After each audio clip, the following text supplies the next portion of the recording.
The room was full of people, crystal glasses clinked, laughter echoed across the grand hall, and in the center of it all, my father humiliated me. The ballroom glittered like a kingdom built on pride. Crystal chandeliers poured golden light over hundreds of guests. Military officers, politicians, defense contractors, and billionaires filled the massive hall of the Carter estate. Every conversation sounded expensive. Every smile looked calculated. And at the center of it all stood my father, Richard Carter, a legend in the defense industry. The man whose company had designed some of the most advanced military technology in the world.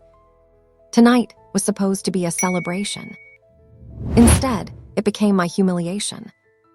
I stood quietly near the back wall, trying to avoid attention, but my father had always enjoyed the spotlight too much to let that happen. He raised his glass. The room slowly went silent. "Ladies and gentlemen," he announced proudly, "tonight marks a new chapter for Carter Aerospace." Polite applause echoed. Then his eyes found me. A slow, mocking smile spread across his face. "But before that," he continued, "let's address something personal." My stomach tightened. He pointed directly at me. "My daughter, Lisa Carter." Every head in the room turned. My throat went dry. People whispered. Some recognized me, others simply stared. Richard Carter chuckled lightly.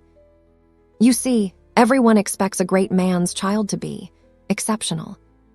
Soft laughter rippled through the crowd. "But sometimes," he shrugged dramatically, "nature has a sense of humor." The laughter grew louder. "Lisa here was supposed to inherit my empire one day," he continued. "But look at her." His eyes scanned my body deliberately. "Too weak, too soft, not exactly built for greatness, is she?" The room filled with uncomfortable chuckles. My heart pounded in my chest. The humiliation burned through me like fire, but I forced myself to stay still. I had learned long ago that reacting only made him enjoy it more. Richard Carter took a slow sip from his drink. "Fortunately," he continued, "I've corrected that mistake." He placed a hand on the shoulder of a tall man standing beside him. "This is Daniel Carter." The man stepped forward. Sharp jawline, perfect posture, calm, confident eyes. Everything my father admired. "My true heir," my father declared proudly. Applause exploded through the hall. Investors nodded approvingly. Military officials whispered to each other. Daniel smiled politely and shook hands with the guests. I turned slightly, ready to leave before the humiliation continued. But as I walked past him, Daniel suddenly stepped closer. His smile remained for the audience, but his voice dropped into a whisper, meant only for me. "Lisa Carter." I stopped. Then he said 3 words that made my heart freeze. "The Phantom pilot." My head snapped toward him. His eyes remained calm. "The F-22 program," he whispered. A shock ran through my entire body. No one in this room knew about that. No one except the military. 5 years ago, I had vanished from my father's world. Everyone believed I had run away in shame. But the truth was something very different. I had joined the Air Force. Not the normal pilot program. A classified one. A top-secret combat initiative designed to test the limits of the most advanced fighter jet ever created. The F-22 Raptor. Only 12 pilots were selected from thousands. The training nearly killed most of us. Extreme G-force trials. Night combat simulations. Radar-invisible dogfight exercises. The instructors called it ghost warfare. And by the end of the program, I had earned a call sign. Phantom. Because once I entered the sky, enemies stopped seeing me coming. Daniel leaned closer. "Command sent me to find you," he whispered. "Why?" I asked quietly. He glanced across the room toward my father.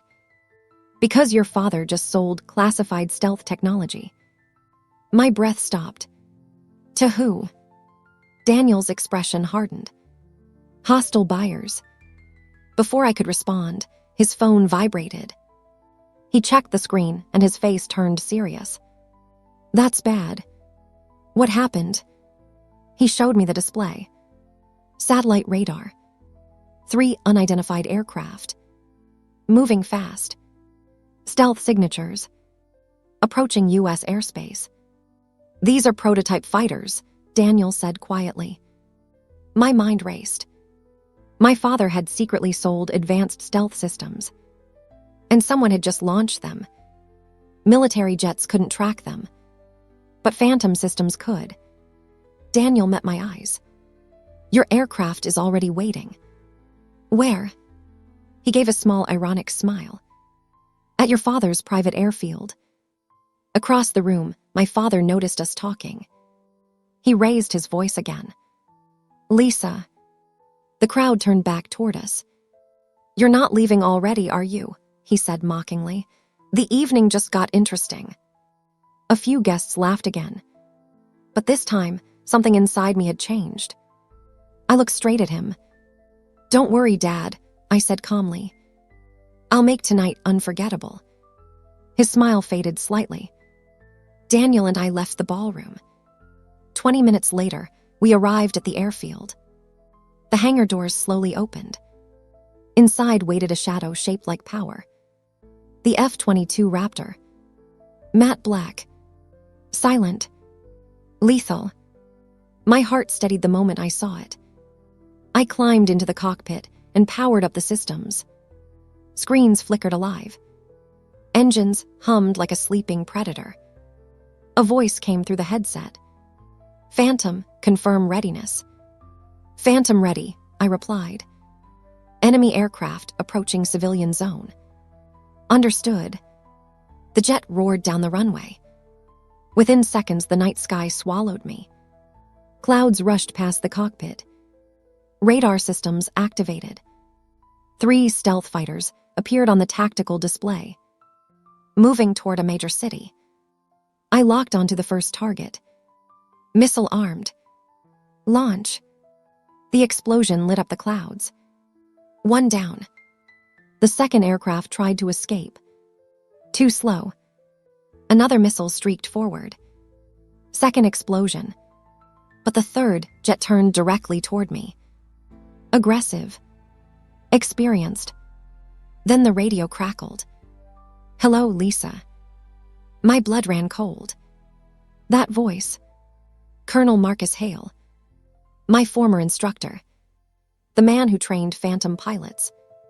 The man who disappeared 3 years ago. You taught me well, he said calmly, but tonight the student loses. His jet moved with terrifying precision. Missiles screamed past my wings. We twisted through the clouds at Mach speed. The sky turned into a battlefield. But Phantom had one advantage. Stealth detection. I climbed higher. Higher.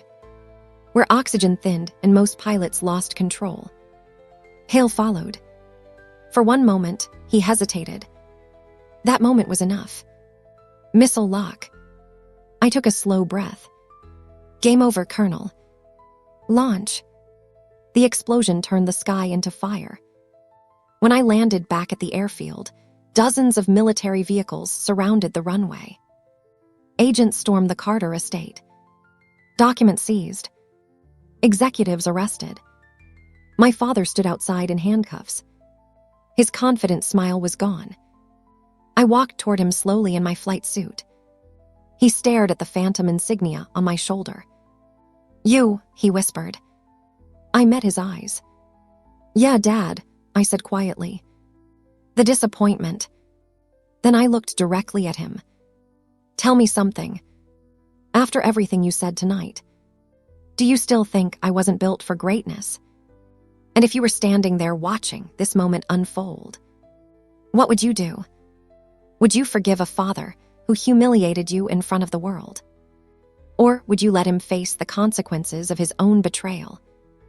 Because sometimes the greatest revenge is simply proving everyone wrong. And if you think this mission was intense, wait until the next one.